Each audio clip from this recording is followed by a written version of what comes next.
Civil Espanhola se desenrolou entre os anos de 1936 e 1939. Dividiu e produziu profunda violência no país. No campo de batalha, de um lado, leais à Segunda República Espanhola, estavam diferentes grupos, e figuras do que chamaríamos hoje de um campo progressista, essencialmente anarquistas e comunistas. De outro lado, monarquistas, carlistas e católicos, todos liderados pelo general Francisco Franco. Apesar de mais de 80 anos ter se passado, as marcas desse conflito ainda estão visíveis, em diversas partes do país, em muitas cidades. Nesse vídeo nós vamos fazer um passeio por parte da Espanha em busca de traços dessa história, relativas a este conflito que marcou profundamente o país. Vem com a gente conhecer um pouco sobre a Guerra Civil Espanhola.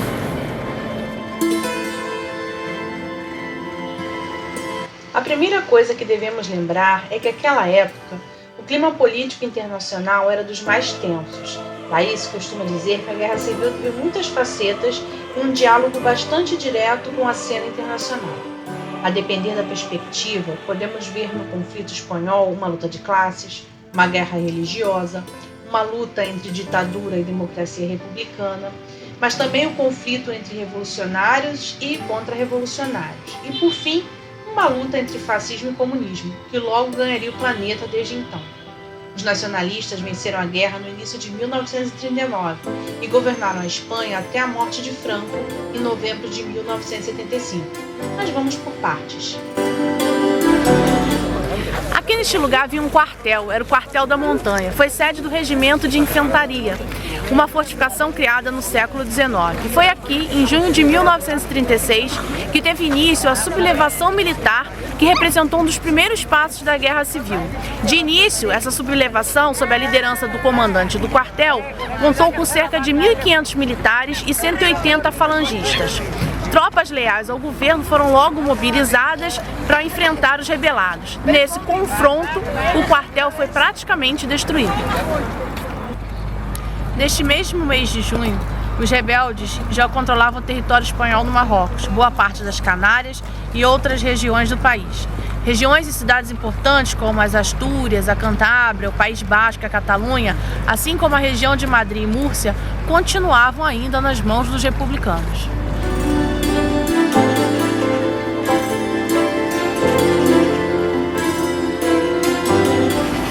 Apesar do quartel ter sido muito danificado, as tropas franquistas o habilitaram para se tornar um campo de concentração dos republicanos. Houve dias que aqui chegou a ter cerca de 4.000 prisioneiros.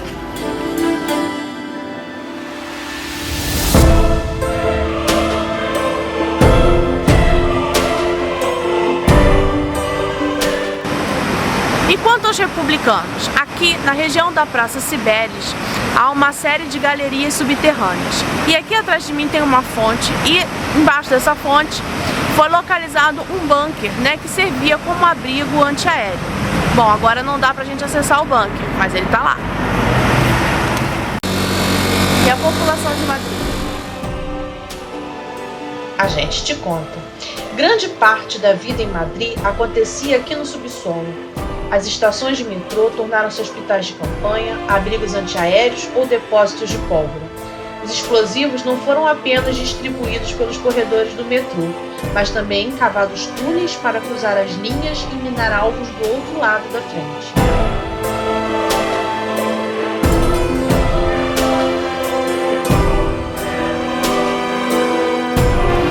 Na Gran Via, uma das avenidas mais concorridas da cidade de Madrid, há o prédio da Telefônica, que foi um dos primeiros, se não o primeiro arranha-céu da cidade. Durante a Guerra Civil ele foi muito alvejado. Lemos que ainda é possível ver algumas dessas marcas. Nós percorremos, demos uma volta no prédio e vimos alguns remendos que a gente acredita que pode ser resultado de uma tentativa de consertar esses buracos. Então, assim, de fato, há muitas marquinhas pelo prédio. Pode ser que sejam, de fato, das marcas de bala. O prédio da Telefônica foi muito alvejado porque, além de ser um prédio bem grande, ele era também um observatório de guerra dos republicanos, né? Era um ponto de telecomunicação e dele ficavam alguns jornalistas escrevendo as crônicas de guerra, né? Entre esses escritores nós temos o Ernest Hemingway, João dos Passos e o Saint-Exupéry, aquele autor do Pequeno Príncipe.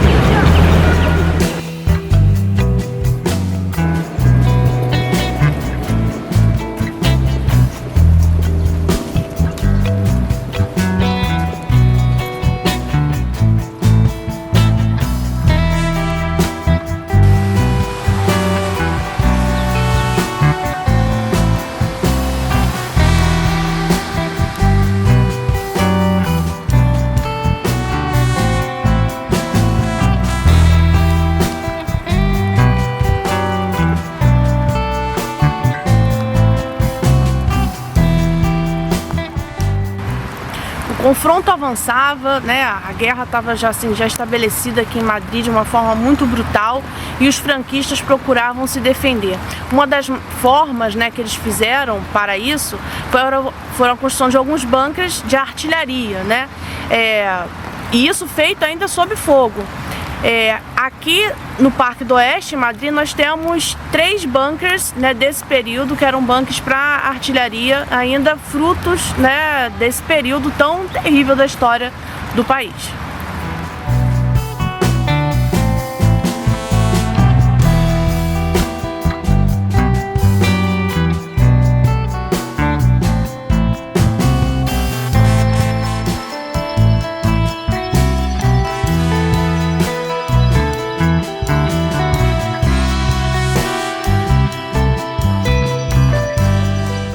Durante a Guerra Civil Espanhola, né, há uma história apócrifa, segundo a qual, em 1936, logo no início da guerra, quase meio milhar de simpatizantes do lado rebelde foram atirados aqui, né, pela Ravina.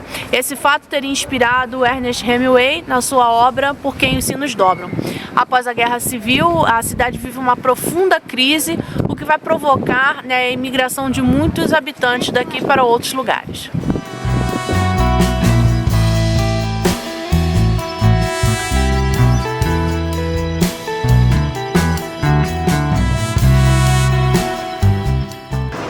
Estamos na cidade de Getxo, aqui no País Basco, e estamos na Ria, né?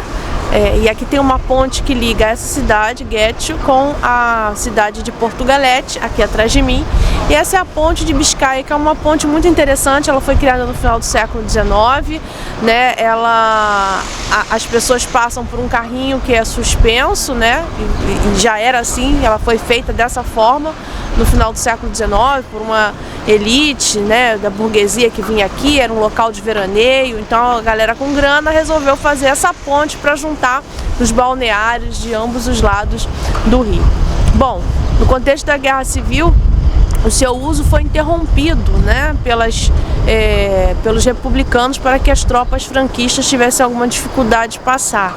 Em 1937 ela foi parcialmente destruída, né, nesse contexto da guerra, e em 1941 então ela volta a ser utilizada, foi reconstruída utilizando os mesmos materiais e as técnicas construtivas do final do século XIX, né, e até hoje ela está aí como uma testemunha de várias coisas que aconteceram aqui, né? Uma testemunha dessa história desse país.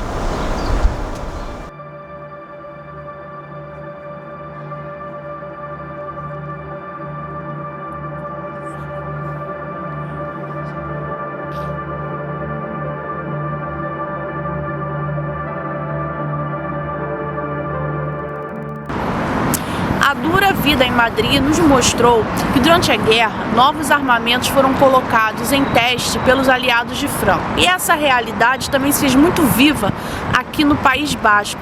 Acontece que Hitler e Mussolini viram no conflito espanhol uma oportunidade perfeita para testar seus aviões e bombas aéreas, né, que eram concebidas para atravessar os telhados e explodir dentro de casas e prédios.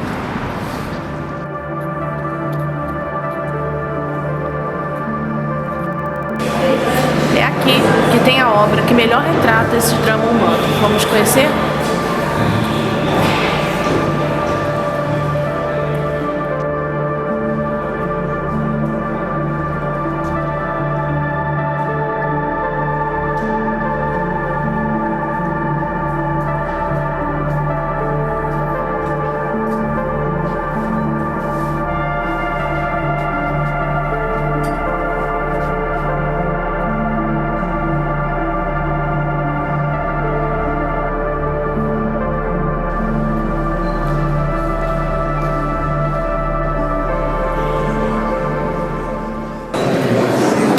quadro foi pintado por Picasso em 1937. Foi uma encomenda do governo espanhol que eles fizesse um quadro que retratasse os conflitos que estavam ocorrendo durante a Guerra Civil Espanhola. E aí ele fica sabendo do bombardeio da cidade de Guernica e faz esse quadro, que representa um massacre, né, pelos fascistas na cidade. Iluminados por uma lâmpada, né, que era uma revolução tecnológica. Então, quer dizer, apesar de toda a tecnologia, as atrocidades ainda, né, estavam muito presentes, matando pessoas inocentes. E aí então o quadro ficou exposto lá e ficou em Paris durante muitos anos e só volta bem depois, né, quando a Espanha já estava vivendo outro momento, né, da sua história, um momento democrático e tudo mais. E é um grande sucesso esse quadro aqui, muita gente querendo ver.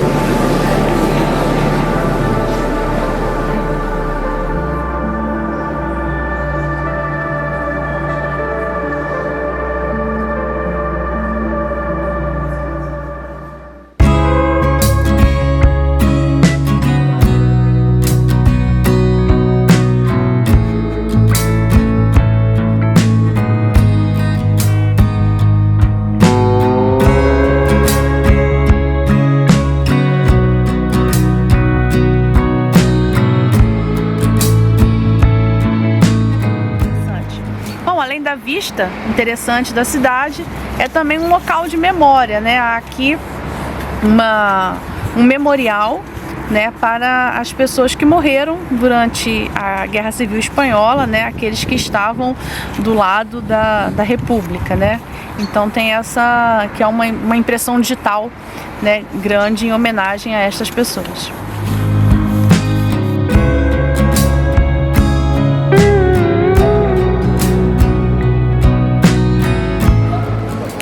Em 1936, a guerra já tinha saído das trincheiras e começava a entrar as cidades.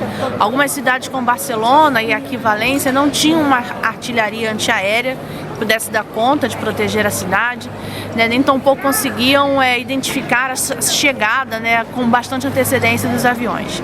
Então o que eles começaram a fazer?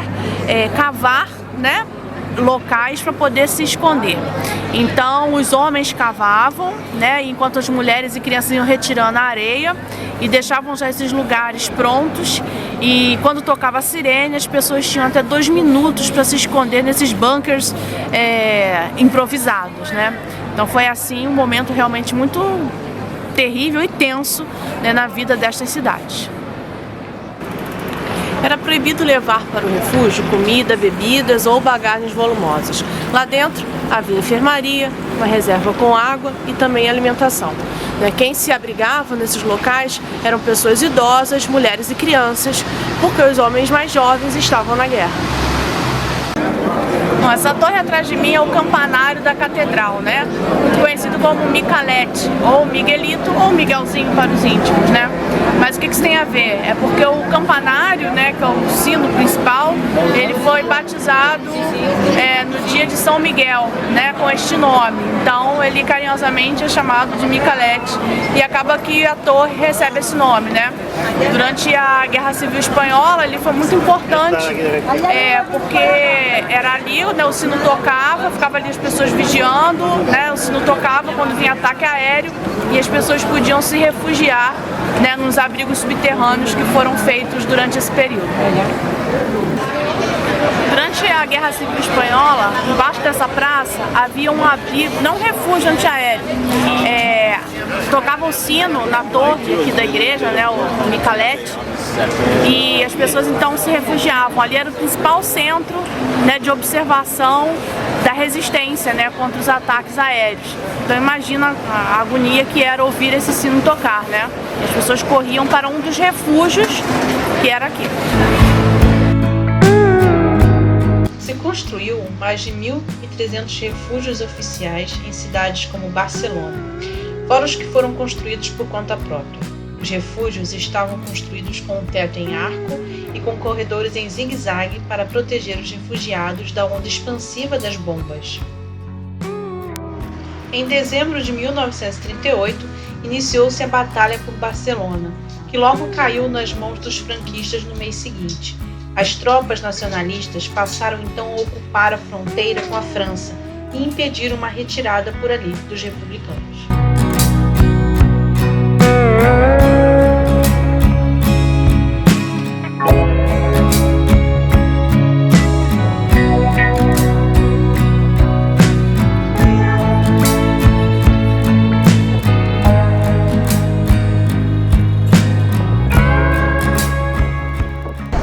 O Farol de Málaga é do século XIX e durante a Guerra Civil Espanhola, por ordem dos republicanos, ele foi descaracterizado, a sua luz foi apagada, ele foi camuflado para que não pudesse ser visto de longe pelos militares que estavam sublevados.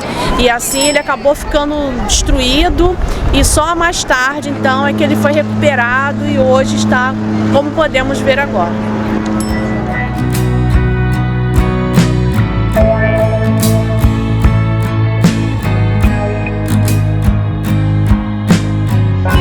As tropas franquistas não demoraram para apoderarem-se das cidades mais importantes da Andaluzia. Sevilha, tomada pelo general Queipo de Liano, que se tornaria tristemente célebre pelas suas atrocidades em Cádiz, Granada e Córdoba.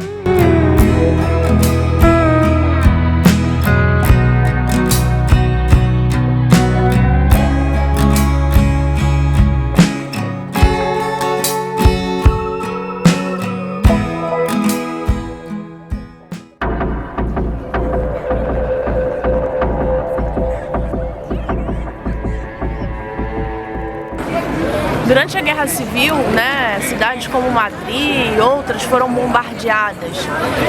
Então, os republicanos começaram a organizar saída das pessoas dessas cidades, geralmente crianças, mulheres e alguns idosos.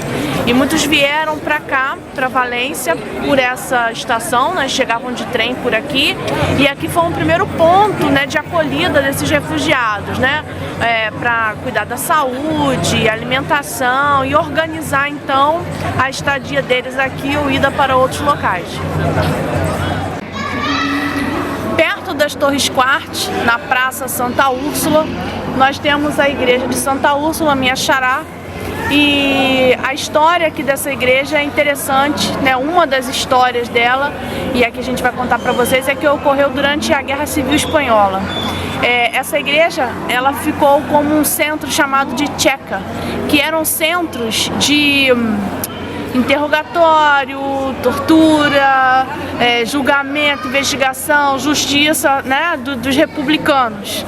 Então essa igreja era um desses locais. Então eles estavam indo atrás dos franquistas, e quem fosse adepto desse movimento. Esse nome Checa é interessante porque ele tem a ver com a polícia soviética, lá do início da Revolução Russa.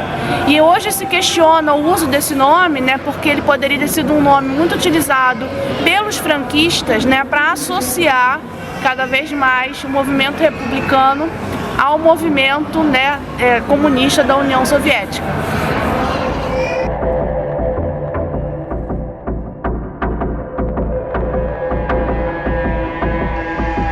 O fato era que a Espanha se encontrava naquela época duramente dividida política e militarmente, com os franquistas e os republicanos a lutar pelo controle do país.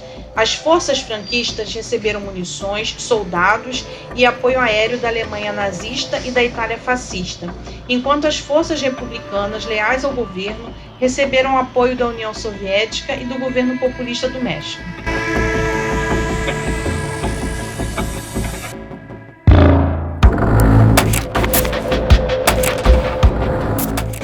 Apesar disso, dezenas de milhares de cidadãos desses países tomaram parte no conflito.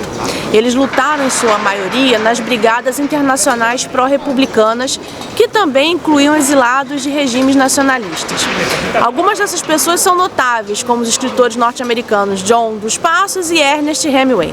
Hemingway veio cobrir a Guerra Civil Espanhola como jornalista, mas também acabou se aliando às forças republicanas contra o fascismo, o que acabou gerando o seu livro livro Por Quem os Sinos Dobram, publicado em 1947, considerada sua obra-prima. Quando acaba o conflito e os franquistas, né, tomam o poder e aqui instalam uma ditadura fascista, Hemingway sai daqui, né, vai para Cuba e vive lá também como jornalista com uma das suas esposas, Martha Guillot. Em outubro de 1937, as coisas estavam ficando bem complicadas para os defensores da República. Bilbao e a vizinha Santander foram ocupadas por forças nacionalistas. Duas cidades muito importantes no norte da Espanha, assim, tornavam-se dominadas pelas tropas franquistas. Madrid, no centro do país, mais isolado.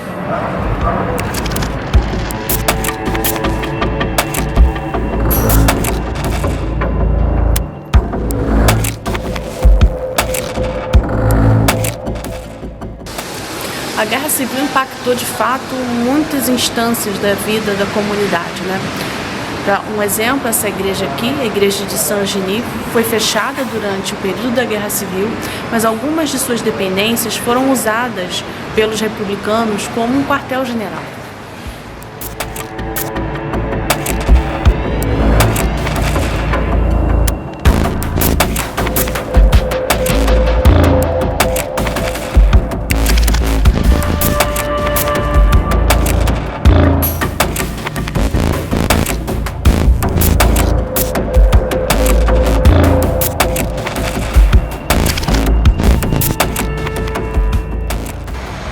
Franco declarou vitória e seu regime foi reconhecido tanto pelo Reino Unido quanto pela França.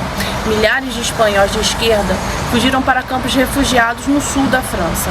Aqueles que eram associados com os republicanos derrotados foram perseguidos pelos franquistas de forma impiedosa. E com o estabelecimento da ditadura liderada pelo general Franco, no rescaldo desta guerra, todos os partidos de direita foram fundidos na estrutura do regime de Franco.